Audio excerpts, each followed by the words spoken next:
The wow word for today is covenant. Look at your money. On British money, other words, in this case, I promise to pay the bearer on demand the sum of £20. In fact, you can even take old British banknotes to the bank and cash them in for modern money. Promises. That's what a covenant is.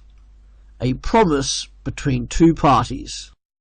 In the Bible, covenants were common in all kinds of life, not just between God and humanity. For instance, where a powerful nation had taken over a weaker nation, a covenant was put in place. This was in order to give benefits to the weaker nation from the more powerful conquering nation, such as protection. Of course, as well as sanctions, if the weaker nation rebelled or did not fulfill their part of the covenant. And of course, in the Bible, there are covenants between God and humanity. These covenants showed God promising to do something and commands for humanity to follow.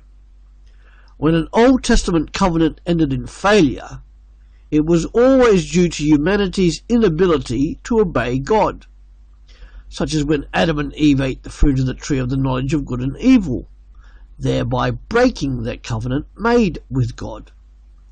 The Edenic covenant was therefore terminated, and now God needed to make another covenant with Adam. In the Old Testament we have 6 covenants between God and humanity. The Edenic, the Adamic, the one with Noah, the one with Abraham, the one with Moses, and the one with David. Each of them contained the following characteristics.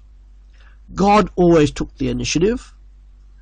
God always gave his solemn promise to fulfill his promises.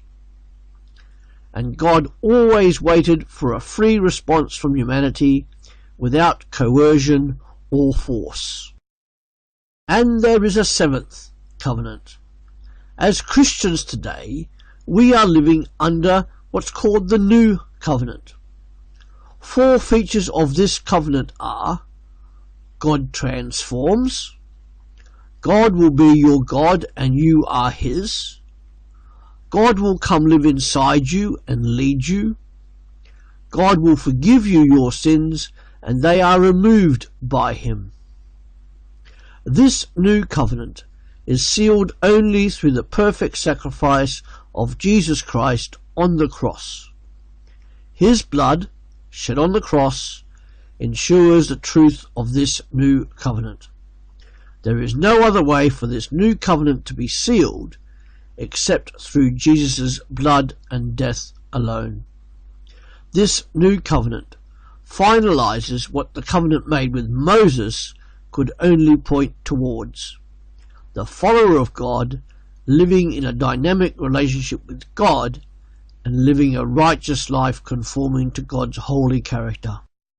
And we celebrate this new covenant between God and ourselves when we celebrate communion or the Lord's Supper, for this symbolizes the new covenant which guarantees salvation.